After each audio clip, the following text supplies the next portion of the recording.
meet you. I appreciate your stance, man. I appreciate your stance. Well, thanks. Because you were just defending yourself, really. Like, she was doing some I bad just stuff. had another confrontation. Really? Yeah, you'll see it on YouTube. Alright. My YouTube channel on the back of the card. Cool. You doing good, man? Oh, well, just be careful how you argue with people. Some of these guys are assholes. Oh yeah, just had a confrontation with him. He just broke my fucking thing. That's a dickhead right there. Yeah. Because like, they shouldn't like do things to. I don't believe in the same things you believe, but that doesn't mean you have to be a dick about it. Well, indeed. Like, where are you from? I'm from New Orleans. The only thing is, like, they don't have to go ahead and get physical or break your stuff just because they don't believe it. That makes them sound stupid and look stupid when they do that. Because it takes a conversation out of the conversations that you're trying to have. Well, let me give you a for instance. What's your name? Oh, my name is Chance. Nice to meet you. What is it? Chance. Nice to meet you. Chance. Hey, Mike. Good name, Chance. Are you still going to school here? Yeah, I still go to school here. Where are you going? I go To where? Dillard Dillard? University. What are you studying? I study psychology. Well, if you're good at that, they're going to put you in the CIA, you know. Oh, I mean, be happy to have a job like that, because then they'll pay all my student loans.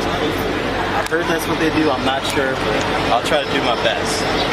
Well, what do you plan on doing with that study? I try to want to help people and just make it a little bit better. Just make everyone's life a little bit better and talk through them with things, because through talking, people can come to understanding and better understand themselves and make their lives better.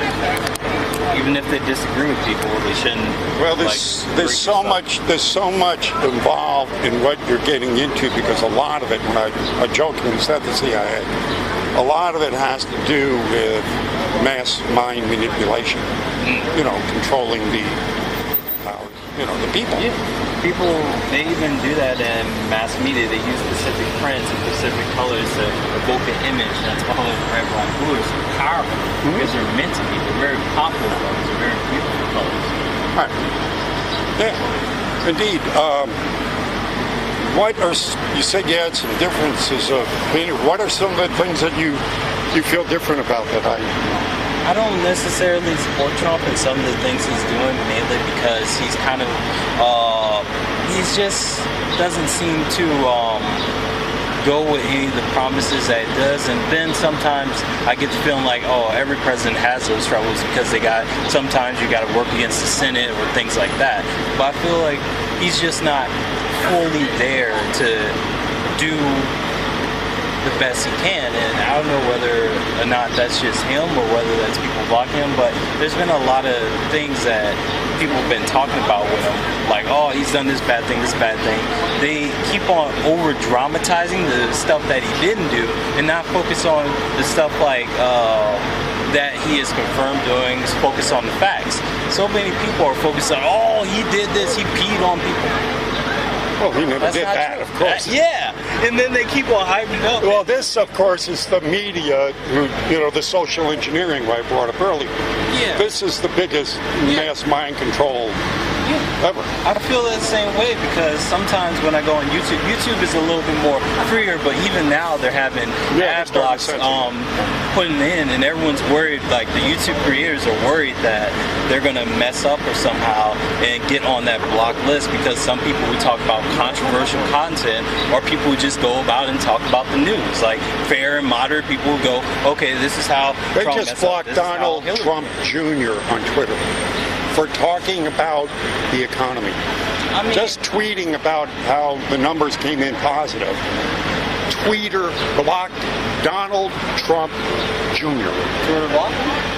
Well, they shouldn't do that. People post all kind of dumb stuff on Twitter. But that wasn't dumb stuff. It was just tweeting about the economy. Yeah. If they're going to let people post this dumb stuff, blah, blah, blah, blah, blah, at least let... Now, who is behind this censorship? I'm looking at the deep state. What do you think? Who's behind the censorship? I really don't know who's behind the censorship. It's just, I feel like it's going towards everyone having to be exactly this or exactly that, or be careful in mincing words, or being very specific about your words. And even when that happens, people will take it out of context and run it with the story that it is. I think the problem with some media companies is they keep going to this story, like the narrative, as they say. They keep going with the narrative because it's smoother, you know, like a story. It has a good start and a good ending. That's how the news wants it to be, just because it's easier to the viewer. But the problem with that is, our world isn't easy. It's different. There's different things that happen, and there's different times that Donald Trump is right. There's different times that Donald Trump is wrong. There's different times that Hillary's wrong. There's different times that she's a little bit right. Don't worry about the story. Focus on actual news reporting. And that's why I follow like people who go with the moderate way and just say, all right, this is what we for sure know, and this is all the other kind of stuff we don't really know that's unconfirmed and likely bullcrap. That's why I like people who go, all right, this is what we for sure know, and not what goes along with the narrative of how we want to spin it. Because the narrative fails, it just messes up the world, because we say it's one way. But there are some. Now, give me for instance. There are some realities, some truths that are so outlandish that there is no moderation in them. I mean, you can say they're there, and then other people say, well, you're being a radical, or you're being, that's a conspiracy theorist. Some people do that because they don't like it, and it doesn't go with what they're trying to say. They say it's radical, and they use all these words. Like, some people throw around the thing like, oh, you're a Nazi, oh, you're this and that, even though it's just someone who disagrees with what you're saying. And I think that's a real problem. And that's why I like your video, because people were you were keeping calm, keeping it cool, and then like she kind of went after you a little bit too much, and she didn't really go after you on the facts and what she disagreed with you with. Emotion. It was a little bit more emotion in how she felt. And I think even though we need to have some emotion with us, we need to have empathy and all that good stuff, but I think it's a mistake to completely block out. Also try to use that emotion as manipulation. Which is all, again, part of what you're going into, how people use emotion to sway the thing. Or sometimes you see laws passed just for this one specific case that happened this one specific time. No, don't go off emotion. Think about the facts, what's going on with this or that. We need to think about the facts first. Emotion can drive us to the point where we say, okay, things might need to change, but facts need to be the actual thing that go into making laws, or it's not going to work. I think you're going to go far in your business, man. I just want to make the world better, no matter. Well, that's indeed, I think, what the prime directive, I guess, would be. Is you get into this world and you go, hey, it's a mess. What am I going to help it out? It's like you just got to do your best. Yeah, indeed. And though on some things I disagree with you with, I feel like. Name one. We still things like some of the things that Trump is doing, like maybe on all the things concerning his emails and things like that. They're a little bit suspicious, honestly. From looking at his emails, it just keeps going. Not his emails, Donald Trump Jr.'s emails with different leaders within the Trump's. When someone gets elected, they have a team. That's what I'm trying to say, but the word escapes me at the moment. Election team, and it's kind of confusing sometimes. Well, I think a lot of the suspicious. A lot of the stuff he does is totally legal. Has been done by other, campaigns and other parties throughout time. But again, the framers, the way they go ahead and use the words, use the language. And inflection, and play on people to make it seem like he's doing something wrong. Yeah, and that's why sometimes I shy from saying, oh, I'm Republican, oh, I'm a Democrat, because none of them really fit, because there's so many parts of it that are a little bit like, oh, I don't want to be part of that. Yeah, well, you're obviously smart enough not to get captured by the labels that they put on us, because it limits thought. You wind up becoming groupthink. Yeah. And if you say, oh, that person's Nazi, and the other person hears that, that's a Nazi, they're going to think what an actual Nazi is versus, oh, that's a person I disagree with on some things. I just hate when people do that. It shuts down the conversation real quick, and it kind of says, oh yeah, this guy's a Nazi. Because no one really likes Nazis. No one likes Nazis. I haven't met a single person say, hey, you know what? I'm just hanging out with my Nazi buddies here. I have. I've lived a lot longer. I've run into people like that. But as long as everyone has a platform, even Nazis, because if you let someone speak, it's better than trying to tape up their message. Oh, indeed. Because we're like in a marketplace ideas. If you let someone speak, the best idea or the thing that most of people agree with, which is rational or good or just what people agree with, will come out on top. If you shut down and hit people, that's in this instance the powers that be. Because if that were true, we wouldn't be in the mess we're in. That is true. Some of the things. So why are the people at the very top blocking these grassroots ideas that we come up with? Because, I think Thomas Jefferson said it, that I trust the common man to come up with solutions to his problems more than any elitist. Money. It's all about money, and that's why our Food Drug Administration, they had an idea to come out with a better dietary plan or better things so where our food is better, but it was shut down real quick by big food industries and what are those things? Lobbyists. And lobbyists saying, all right, let's not do that because it's not going well for us and all that. It's because people want money, and at the end of the day, the best way to hurt a company into doing the right thing is taking away their money. Or at least taking it down a little bit, because if you said, hey, Chance, my name's Chance, right?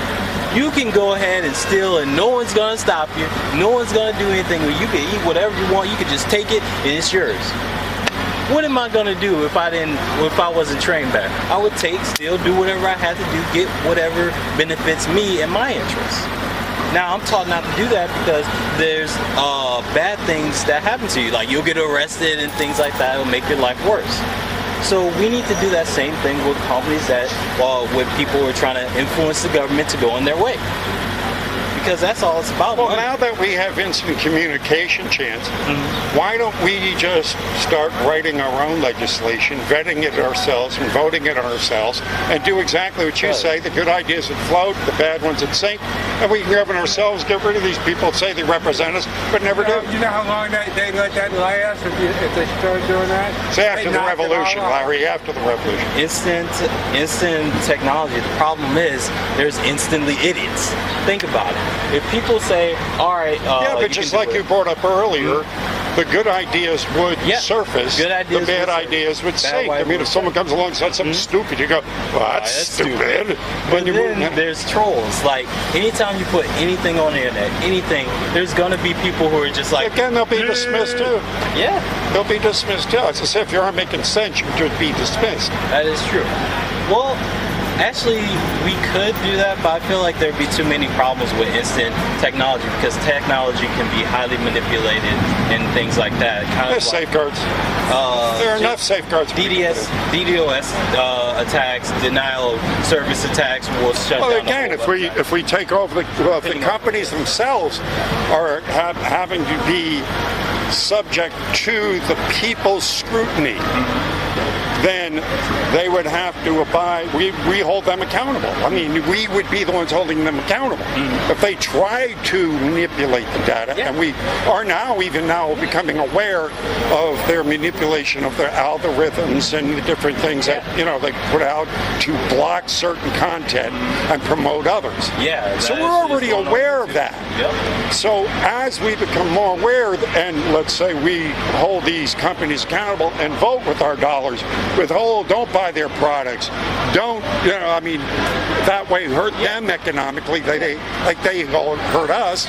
We wind up taking back the control, and each individual gains the power we rightfully should have had. But the thing with that is,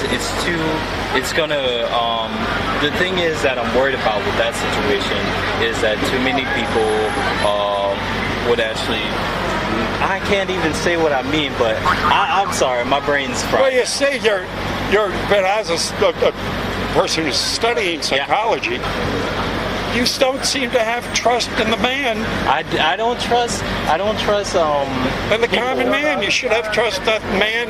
As a psychologist, will come up with his own solution to his own problems. Yeah, I don't have trust in the common man mainly because I'm not sure who that man is. I have a limited trust. I trust that you won't stab me right now. It'll be me and you. We're the common guy. I'm not, We're common people just having a chat, talking, but I don't really trust the common man. I'll shake his hand, I'll talk to him, I have a good day.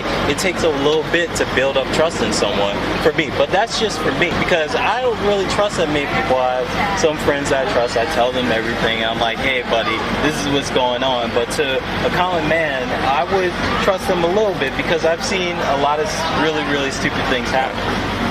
It's just scary. How you doing, folks? Sometimes. Even people who are called smart or have all this money and have all this influence, they do some really stupid stuff, and it's like, okay, that's horrible. Why are you doing this? I like it. Thank you. Which fund is this? All right, Chance, it's a pleasure meeting you, brother. Go check out my YouTube channel. Come back and speak sometime. I'd like to carry this conversation on. What's your name? Mike. Nice to meet you, Mike. Yeah, Chance, yeah, thanks. Well, we don't agree Say no on to Jim. much, but you at least are willing to have a conversation. I appreciate that. Oh, amen. That's part of the good stuff that happens. People are willing to have a conversation. No, I would like to expand this conversation in the future. Stop around again. No problem.